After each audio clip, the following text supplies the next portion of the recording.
오늘 함께 은혜 받으실 말씀은 창세기 10장 21절로 32절 말씀입니다. 구약성경 12면 전후에 있습니다. 창세기 10장 21절로 32절 말씀입니다.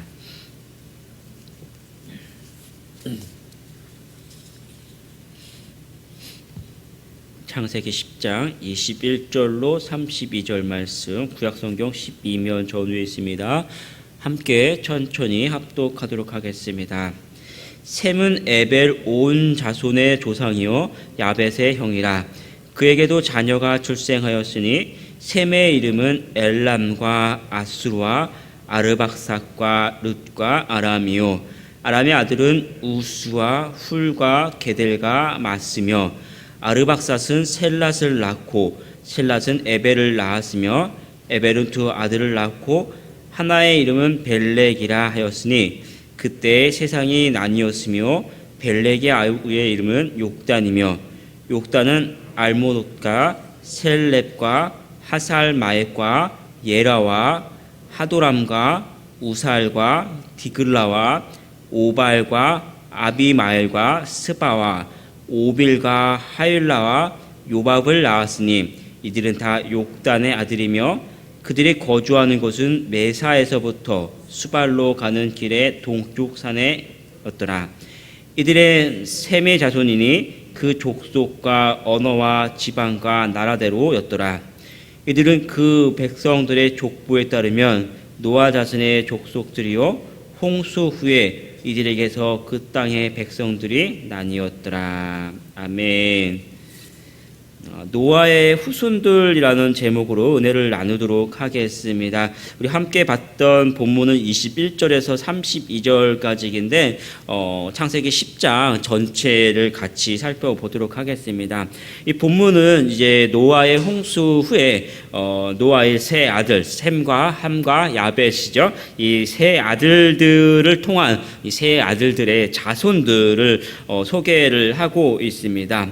1절을 보면 노아의 아들 셈과 함과 야벳의 족보는 이러하니라라고 이제 기록을 하고 있죠. 그래서 노아의 세 아들의 순서는 첫째부터는 첫째가 셈, 그리고 둘째가 함, 셋째가 야벳 이렇게 됩니다. 그런데 오늘 이 족보를 보면은 창세기 10장을 보면은 먼저 이 족보 순서대로 이 아들들 순서대로 족보를 기록하는 게 통상적인데 그렇게 기록하지 않고 먼저 이 야벳이 1절에서 5절까지 기록하고요. 그 다음에 함이 6절에서 20절 좀 길게 기록을 합니다. 그리고 셈의 후손들이 21절에서 32절 우리가 같이 오늘 살펴봤죠. 이렇게 좀 순서를 바꿔서 기록을 하고 있는데요. 이유가 뭐냐면은 이 전 사건이 이제 나오죠. 그래서 창세기 9장을 보면 이 홍수 후에 노아가 포도를 농사를 짓고 그 포도주를 통해서 이렇게 많이 마시고 취하게 되죠. 취하고 다 벌거벗고 잠들어 버립니다. 그때 먼저 발견했던 사람이 둘째 아들 함이죠. 근데 함이 이 아버지의 벌거벗은 것을 발견하고 어떻게 행동합니까?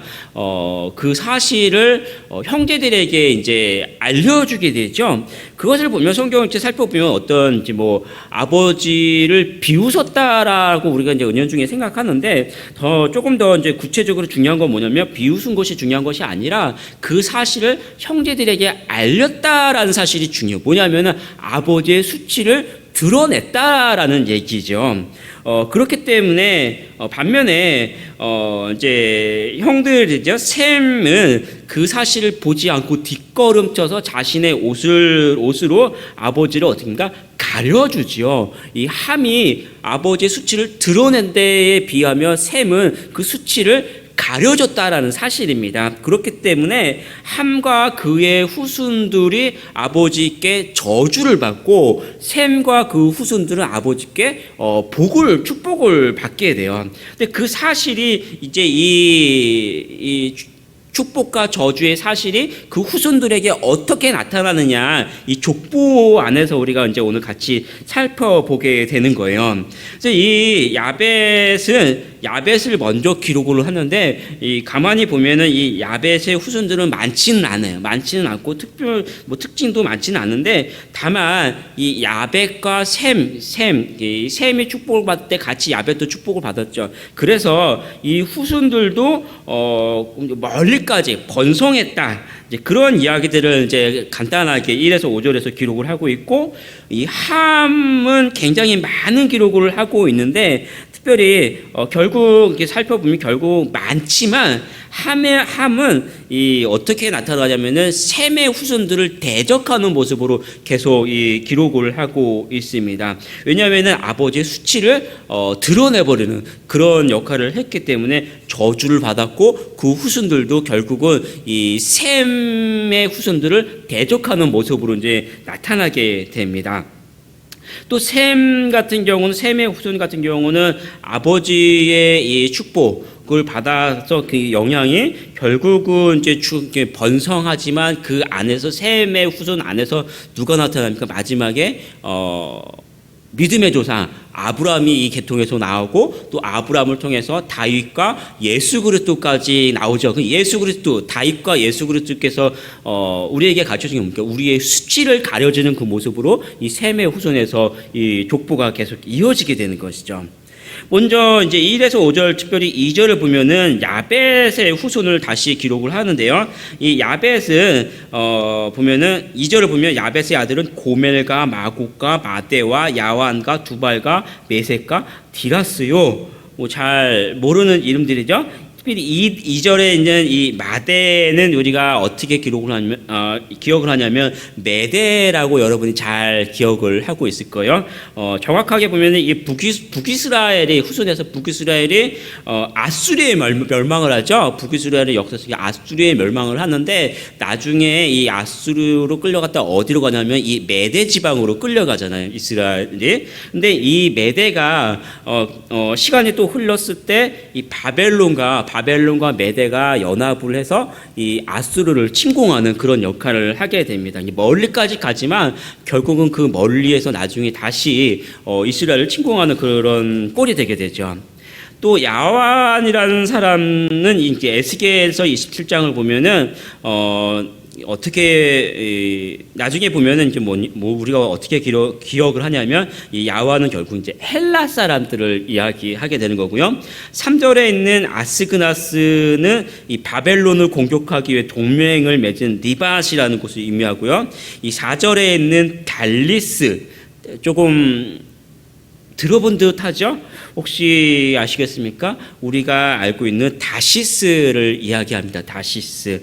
어떻게 기억하십니까, 여러분들? 요나가 하나님의 명령을 피해서 어디로 가죠? 다시스라는 곳으로 도망을 가게 되죠. 다시 이야기하면 멀리까지, 땅끝 멀리까지 갔다라는 이야기예요. 그러니까 이 야벳의 후손들을 이렇게 가만히 보면 땅끝 멀리 계속해서 어디론가 멀리까지 갔다라는, 그러니까 그만큼 이 민족이 복을 받았다라는 것을 이야기하는 거예요.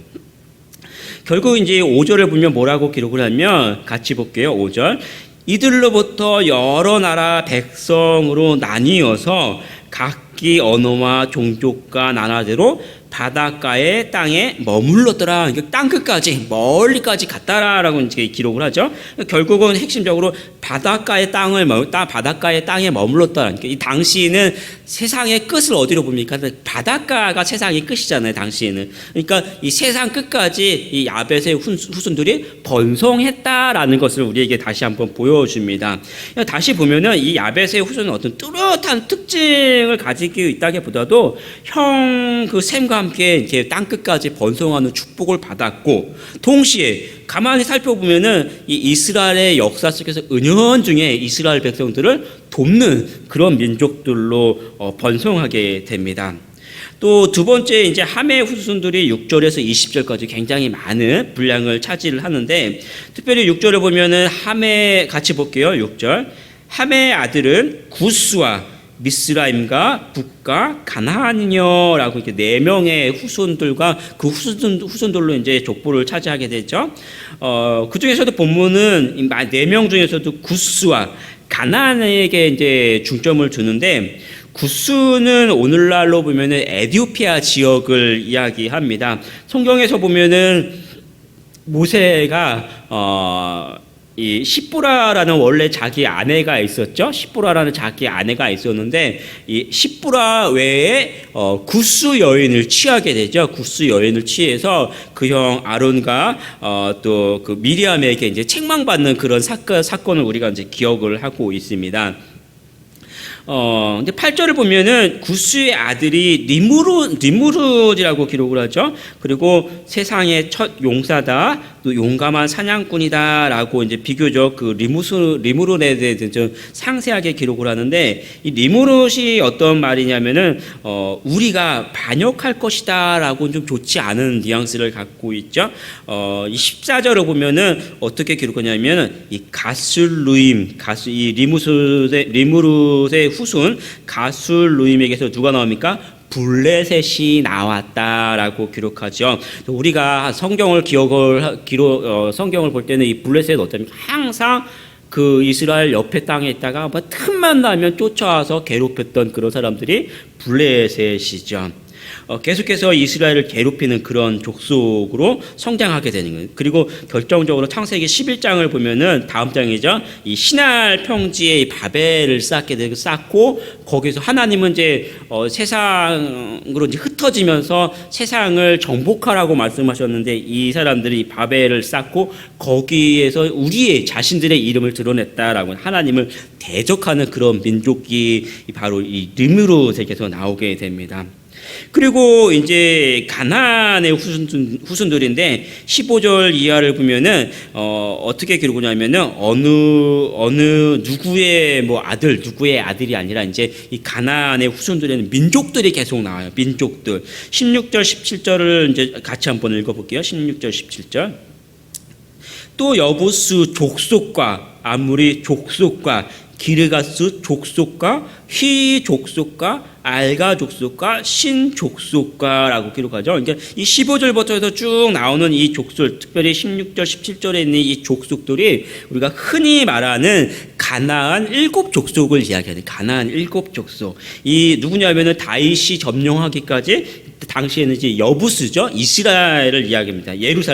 예루살렘에 거주했던 가나안 7족속들을 이야기하는데, 이들을 하나님께서 가나안 정복 때 하나님께서 이들을 다 반드시 다 멸절시켜라라는 그렇게 명령했던 족속들입니다. 왜냐하면은 이 가나안 7족속이 이 땅에 있을 때 이 창세기 6장 9장부터 시작해서 아버지의 수치를 드러내고 그러므로 해서 나타났던 그 저주받았던 그 족속들이고, 결국은 이 족속들이 다시 이스라엘을 이렇게 괴롭히는 대적하는 그런 족속들이죠. 그래서 가나안 땅에 정복해 들어갈 때부터 이들을 완전히 멸절시켰어요. 그런 족속들이었는데 일부 족속들을 남기게 되죠. 가나안 정복 때. 근데 계속해서 조금 남았던 이 사람들이 결국은 계속해서 이스라엘을 대적하는 그런 족속들로 남게 됩니다. 그리고 19절을 같이 한번 읽어볼게요. 19절 같이 보겠습니다. 가나안의 경계는 시돈에서부터 그르아를 지나 가사까지와 소돔과 고모라와 아드마, 스보임을 지나 라사까지였더라. 여러분이 알고 있는 이 땅들 어떤 땅들입니까? 제일 대표적인 땅들 소돔과 고모라 어떻게 됐습니까? 나중에 그들의 죄악 때문에 결국은 심판받아서 멸망했던 그런 땅들이죠. 시돈과 가사 어떻습니까? 예수님께서 그들은 어떤 죄악의 대명사로 썼던 그런 도시죠. 시돈과 가사, 소돔과 고모라, 아드마, 스보임 다 좋지 않은 그런 지역들로 끝까지 많이 번성했지만 그런 지역들로 성장했고 멸망했던 그런 지역들입니다.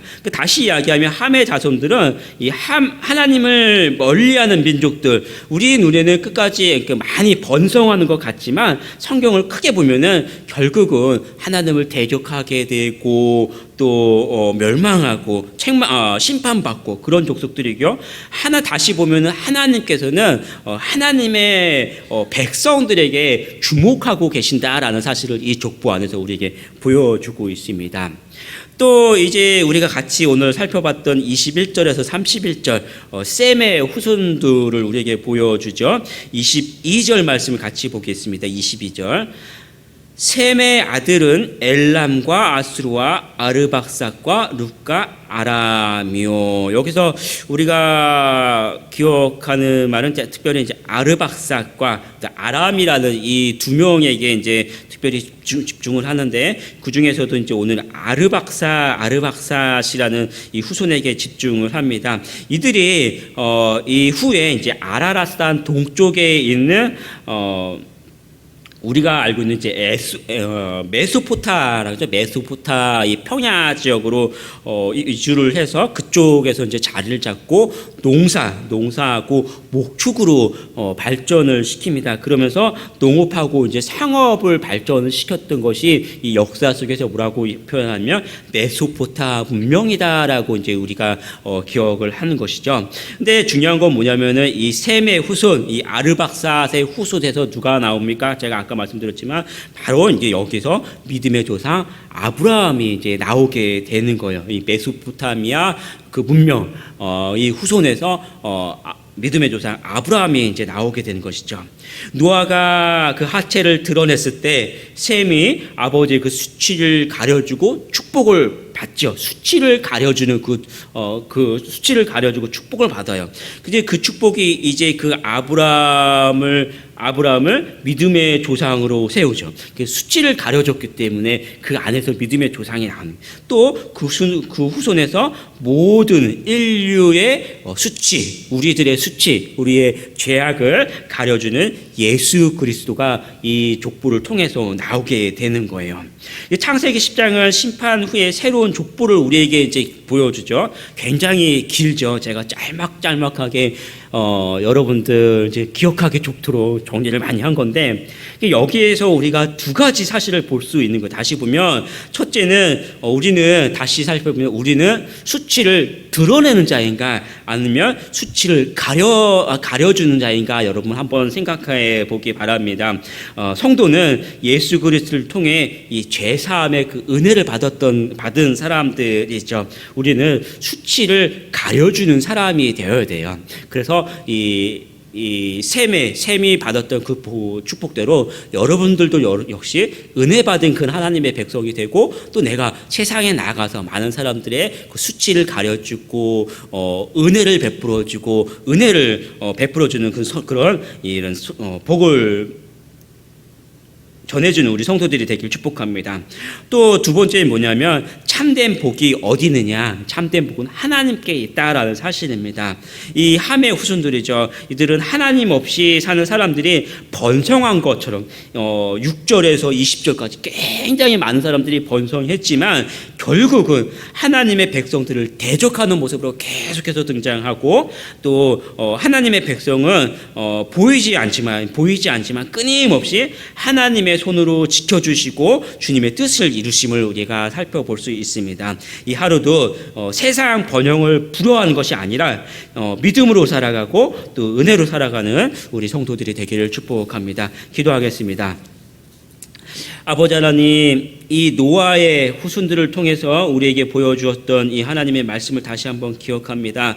하나님, 오늘도 우리가 세상 속에서 살아갈 때 우리는 우리 살아가는 가족들에게 또 이웃들에게 그들의 실수와 또 죄악을 드러낸 자가 아니라 그러한 것들을 은혜로 감싸줄 줄 알고 우리를 사랑하시고 우리에게 은혜 베푸신 예수 그리스도의 그 은혜를 기억하여서 저들을 큰 사랑으로 감싸주고 하나님의 은혜를 전하는 우리 성도들 되게 하여 주시옵소서. 세상 속에서 살아갈 때도 하나님의 믿음으로 살아가고 세상의 번영을 또 부러워하지 않고 오직 은혜와 또 말씀으로 또 살아가고 또 하나님의 크신 사랑을 저들에게 전하는 이 하루가 되게 하여 주시옵소서. 감사드리며 주 예수 그리스도의 이름으로 기도합니다. 아멘.